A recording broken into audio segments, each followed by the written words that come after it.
Olá, amigos do Mosaico, boa noite! Bem-vindos ao programa Há Mais Tempo no Ar, na televisão brasileira. Confira neste programa uma entrevista com Márcio Luftglass, Arcadá especial, Sukkot na hebraica e muito mais. Num oferecimento Einstein, Hospital Israelita, vamos direto aos comentários da semana com ele, Rony Gottlieb. Rony, é com você.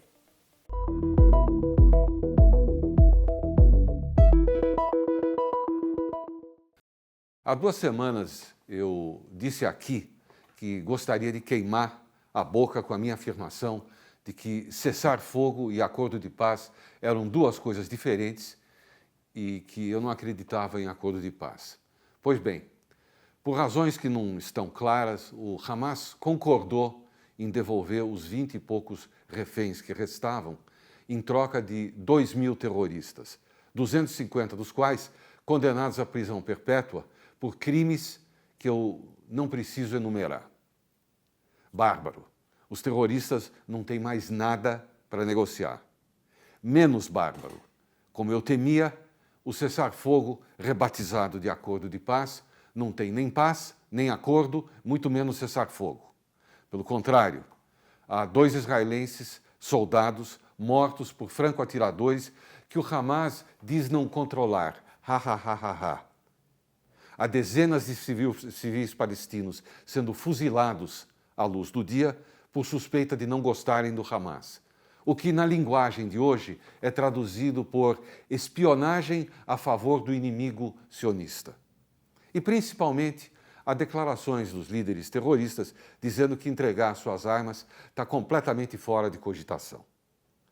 Para quem não está por dentro do que foi negociado, Israel recuou para mais ou menos a metade do território de Gaza, nessa primeira fase, em troca da entrega dos reféns e da suspensão das hostilidades. Só sai de lá quando as condições que forem negociadas forem cumpridas. Em outras palavras, nunca. Um comentarista inglês chegou a dizer que o plano de Israel é o de criar uma Gaza Oriental e uma Gaza Ocidental.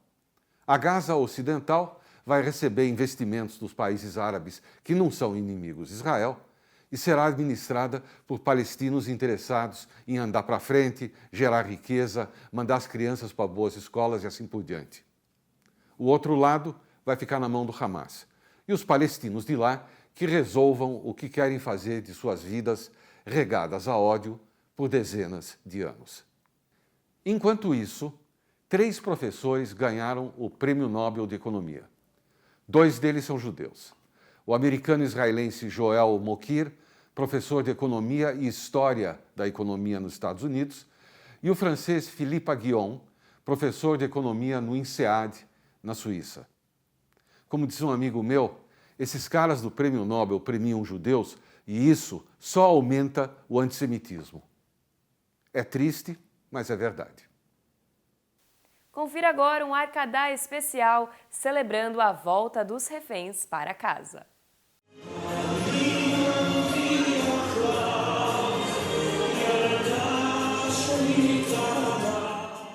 A comunidade judaica de São Paulo se reuniu no Clube A Hebraica para uma noite muito especial. Em um momento de emoção e celebração, a tradicional Arcadá ganhou um novo significado: celebrar a libertação dos reféns e o retorno à casa, a terra de Israel. Com o tema de volta para casa, o encontro marcou não apenas mais uma edição da Arcadá, mas uma homenagem à vida, à união e à esperança do povo judeu. Mas hoje eu vi uma frase que eu acho que simboliza muito o que é o judaísmo, né?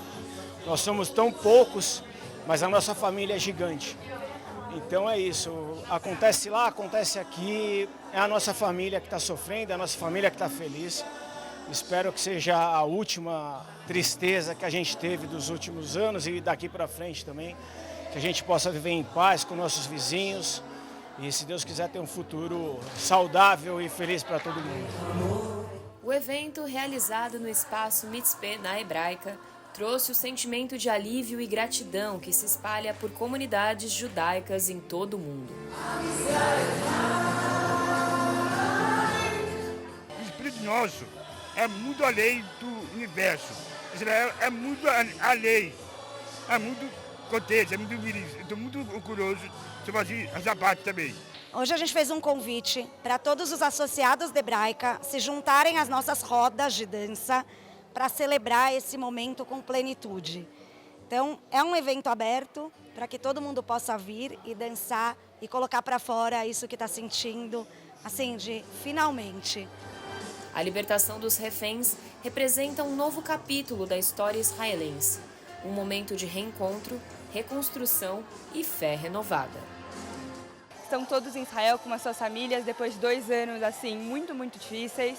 É um prazer estar aqui, finalmente podendo comemorar a vida deles e a vida do povo de Israel. É um alívio muito grande. A gente aqui na Hebraica, na comunidade judaica, gostaria de celebrar esse momento muito especial. Então, a gente vai ter a Arcadá, que é a dança de roda, né, para comemorar. E também eu vou cantar uma música que ficou o símbolo desse movimento todo, que é Habaita, que significa casa.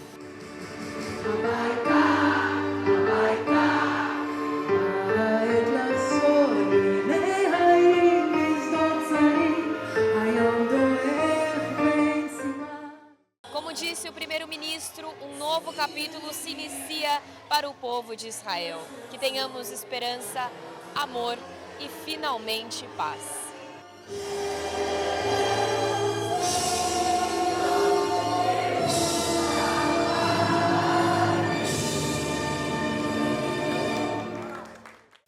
Chegou o momento do quiz da semana. Solta a vinheta. Qual dessas jornalistas iniciou sua carreira no Mosaico? A. Sandra Nemberg. B. Mona Dorf. C. Ana Paula Henkel. D. Cristina Graeme. As 5 primeiras respostas corretas no nosso Instagram levam para casa o super livro Senhor Mosaico. Vamos para um rápido intervalo, você não saia daí. Boas novas! Pela primeira vez na sua história, o Mosaico vai ser visto em todo o Brasil. Em São Paulo, nas terças e quartas, às 21 horas, pelos canais 8 da Vivo e 9 da NET. No resto do Brasil, vamos ao ar aos sábados, às 21 horas, pela Sky e Oi no canal 28, pela Claro via Embratel no canal 3, pela Vivo Fibra, canal 239 e pela nossa TV brasileira, canal 20.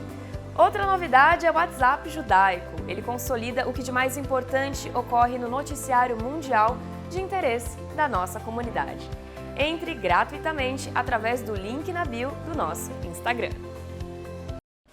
Com a Tribuna Judaica, você se mantém sempre informado sobre todos os acontecimentos da nossa comunidade no Brasil e no mundo. Assine a Tribuna Judaica e não perca nada do que acontece. Ligue 0800 55 10 18.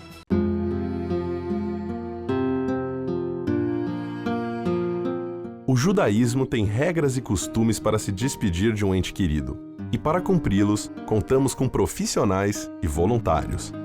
Nós nos orgulhamos muito deles, dos profissionais que compreendem que seu dia a dia é diferente e especial, e dos voluntários, cujo único pagamento é a certeza de estar colaborando com nossas famílias. Hevra Kadisha, mantendo acesa a chama da comunidade.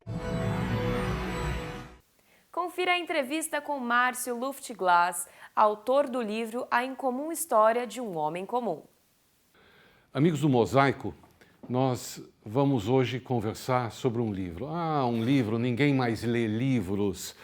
Que coisa mais chata, que coisa mais ultrapassada. Pois é, isso aqui é a história de um livro incomum que fala de um cidadão com uma história incomum, que é o pai do Márcio Luftglass, um dos 3 organizadores desse livro. Márcio, muito obrigado por arrumar aí um minutinho no meio do teu dia. Nós achamos que valia a pena conversar a respeito desse livro, porque, em primeiro lugar, ele é um livro que não tem 200 páginas. É um livro que você leva no ônibus para ler em menos de 2 horas. Claro, você não vai ficar 2 horas no ônibus, porque senão você não vai ter que pegar o ônibus de volta também. Mas a verdade é que ele é muito fácil e simples de ler. Verdade? Verdade. A A história, como vocês podem imaginar, de um homem em comum, é uma dessas muitas histórias dramáticas, sensacionais, espetaculares sobre sobreviventes do Holocausto. Márcio, essa história é a história do teu pai. Perfeito. E por que você decidiu fazer esse livro? Deixa eu te falar, Rony, antes de mais nada, boa tarde. Estamos terminando as festas. Hag Sameach, Shana Tová para todos. É um prazer estar aqui no Mosaico. É um programa dos mais antigos da TV brasileira, se não o mais antigo, até reconhecido no Guinness Book, mas que meus pais assistiam. E assistiam bastante esse programa. Era um dos motivos de diversão deles, ver coisas em Yiddish, ver parte da nossa cultura e da nossa história. O meu pai faleceu há 20 anos, em 2005. Há 70 anos ele veio para o Brasil e há 80 anos ele foi libertado de Auschwitz e de 6 campos em 1945. Chegou o momento dessa nova geração, a nossa geração, Rodi, que somos os filhos. Eu falo que eu sou o filho mais novo de Auschwitz, que todos meus amigos da minha idade, os avós tiveram em campo de concentração. Então chegou o momento da nossa geração assumir com mais força esse assunto. Você tem essa sensação que eu tenho, que parece que essa é uma história que está tão longe que já pode-se começar a falar que ela nunca aconteceu e que, na verdade, é uma invenção. Como é que você tem sentido isso? Eu acho que os negacionistas, sempre houve esse tipo de gente, sempre haverá em qualquer assunto da história, e quando o assunto é o tema judaico, eles se inspiram mais, por incrível que pareça.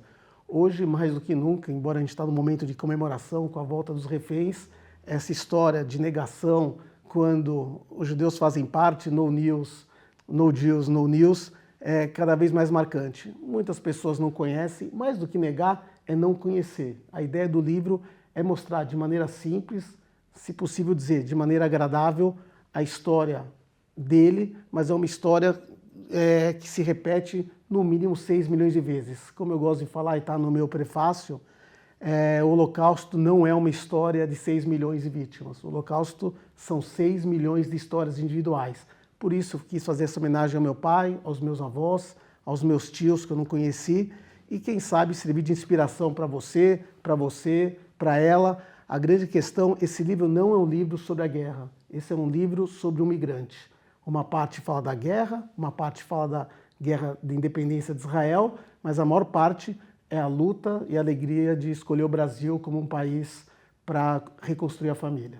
Se me permite, eu queria mostrar para vocês a capa do livro, e eu queria também mostrar um pouquinho do livro dentro. Ele tem ilustrações. Bom, aqui nós estamos diante da Estação da Luz, onde ele chegou, claro. Aqui uma ilustração bonita. Isso é uma colaboração com um cartunista, um ilustrador que participou desse projeto? Isso. Eu fiz esse livro com os meus irmãos e eu tive ajuda substancial, a verdade. Nós que ajudamos eles a fazer a escrita. Um é o Ivo Miconvicius, que é um grande cartunista, conheceu meu pai, aí está o motivo de eu escolhê-lo por causa do carinho que ele tinha a ele, ainda tem, e o Marcos Aurélio Pimenta, que foi o grande escritor que fez o livro A Várias Mãos com a gente. O meu sonho quando eu fiz o livro era um livro feito para os meus filhos lerem, terem orgulho, e isso a gente já conseguiu. A gente começou a sonhar um pouco grande. Aí eu resolvi fazer um livro que vá ser lido. Como você disse bem no começo, as biografias todas são importantes, todas são muito, muito tocantes, mas nem todas são lidas. Esse livro, o meu sonho e meu desejo é que seja lido não só pela comunidade, mas por todo o Brasil e, quem sabe, por pessoas que negam o Holocausto, que está tão em moda no Brasil e no mundo agora. Olha aqui, a incomum história de um homem comum. Tem até, vocês podem imaginar, eu não sei quantos de vocês ainda falam Yiddish, mas tem um capítulo aqui, Sheiningale. Sheiningale quem é? O teu pai? Não, Sheiningale é o filho da primeira... Meu pai, eu não conheci meu pai criança, a verdade, uma coisa curiosa. Eu não tenho uma foto do meu pai até os 23 anos e não tenho uma foto dos meus avós, dos meus tios. Eu tenho um desenho do meu avô aqui, do meu avô, que é por imaginação. O Sheiningale do livro, e tem vários aspectos que a gente fala em Yiddish, em hebraico no livro, o Sheiningale foi o filho da primeira cliente do meu pai. Ele foi clientelit, que era o antigo mascate, Sim. ou clapper, porque eles batiam palma na porta Sim. das casas, e o menininho, que foi a primeira pessoa que ele vendeu uma roupa, foi pro menininho e ele falou Sheingale, que é um menino bonito. Olha, tem recomendações de gente que vocês conhecem na contracapa. O livro é muito bem feito, as ilustrações são formidáveis, ele claramente é fácil de ler. Isso aqui tem uma entrelinha aqui que ninguém vai ficar cansado.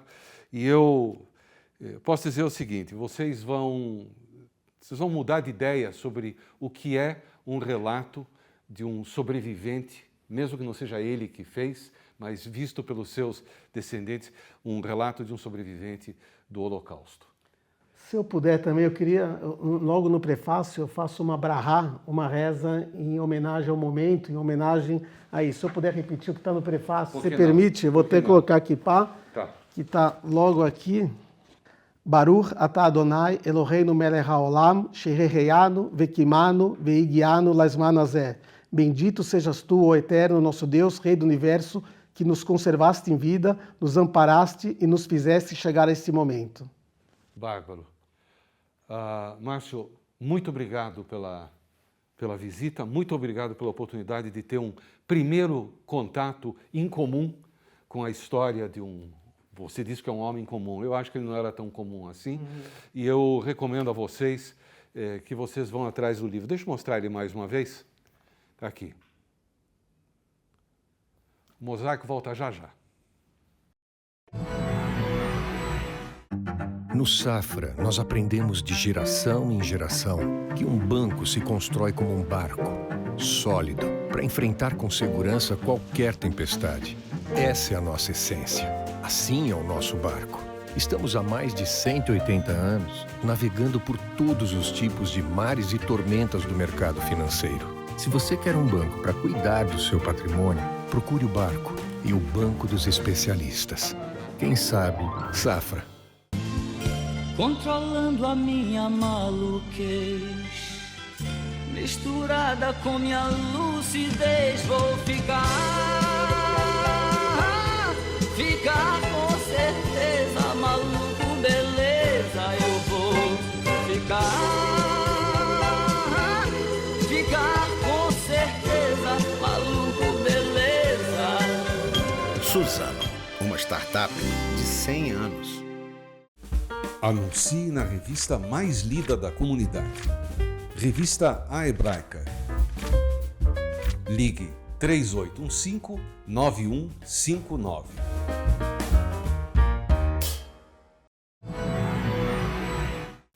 Sukkot no Clube A Hebraica. Confira só como foi. Durante a semana de Sukkot, o Clube A Hebraica preparou um encontro especial. Um café da manhã na Sukkah. A atividade reúne a comunidade em um momento de convivência, aprendizado e celebração das tradições judaicas. Vem comigo! Hoje é um dia de valorização, então todos nós sabemos como é importante valorizar o nosso lar, né? E hoje aqui na Sukkah é mais um dia de comprovação disso dentro da tradição judaica. Aquece o coração, para ser sincera, realmente assim de vir embaixo da Sukkah, tomar o café da manhã, é maravilhoso. Amigos do Mosaico, ninguém melhor do que ele, nosso sábio Moré Nelson, para dar uma aula sobre Sukkot. Moré, é com você. Adoro o Sukkot. É uma delícia. Em Sukkot, família toda junta, cada dia da semana a sinagoga oferece outro cardápio. É a noite da sorvetada, a noite da pizzada, a noite do sushi. Por que tão bacana?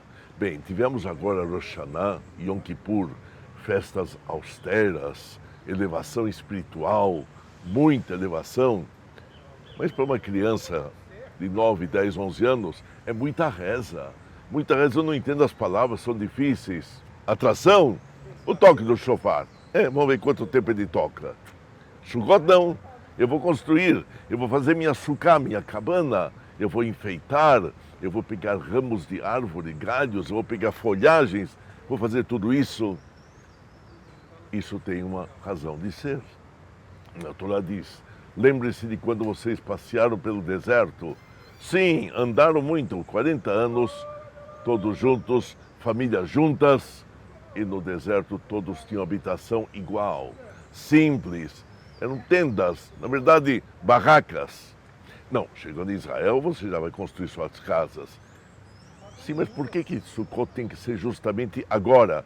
Acabou de ter 2 festas, não dá para dar um sossego? Não. Os judeus ficaram no deserto 40 anos o ano todo, podia ser qualquer semana. Mas essa é a semana da colheita. Agora você vai ter, no início do outono, o resultado do teu trabalho, daquilo que você fez o ano todo. E você vai colher produto. E isto é alegria. Reparem, em Pesach, muito bom, ganhamos a liberdade, valeu a pena. Mas Deus fez tudo.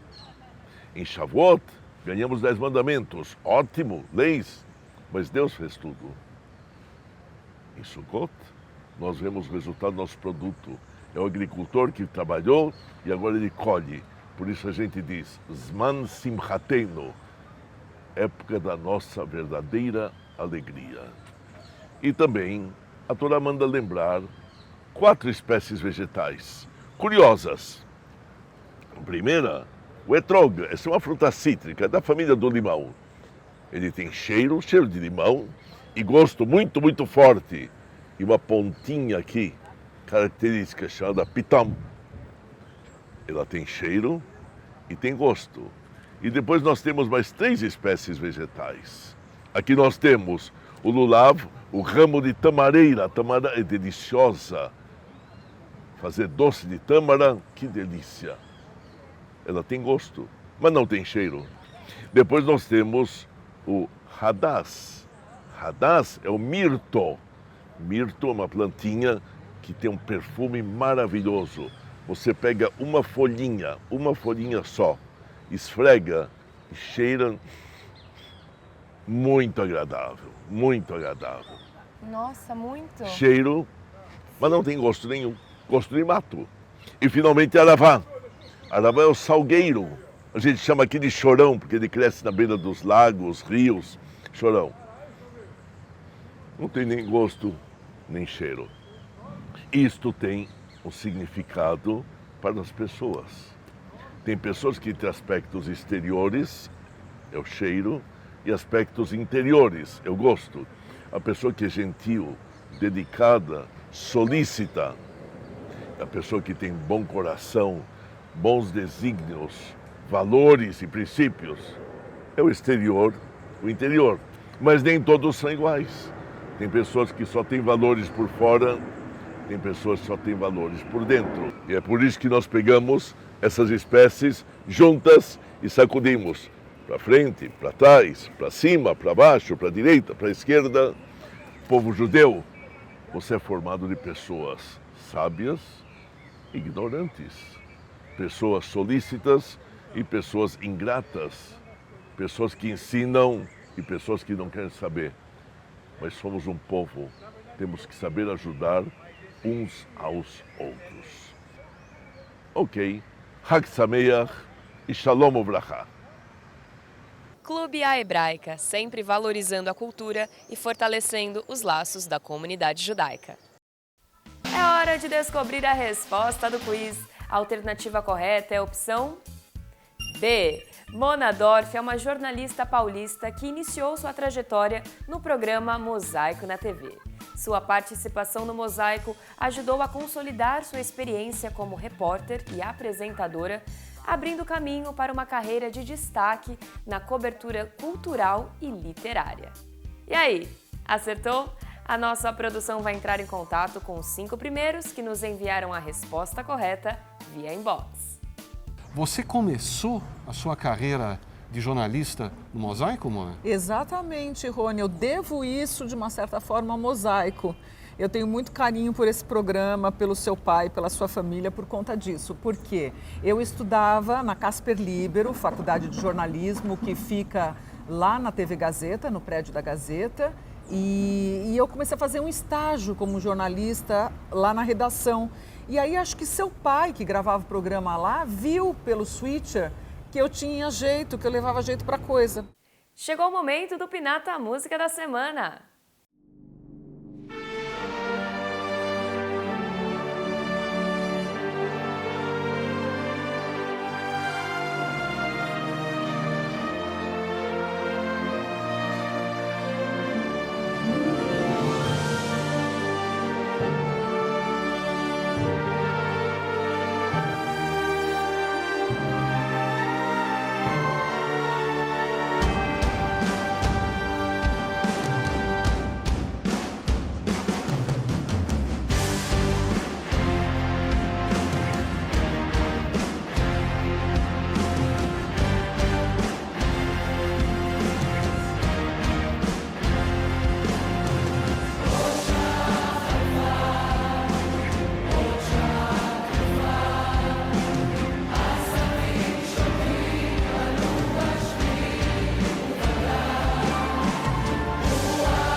As velas de Shabat na próxima sexta devem ser acesas às 17h56, ou quando você chegar em casa.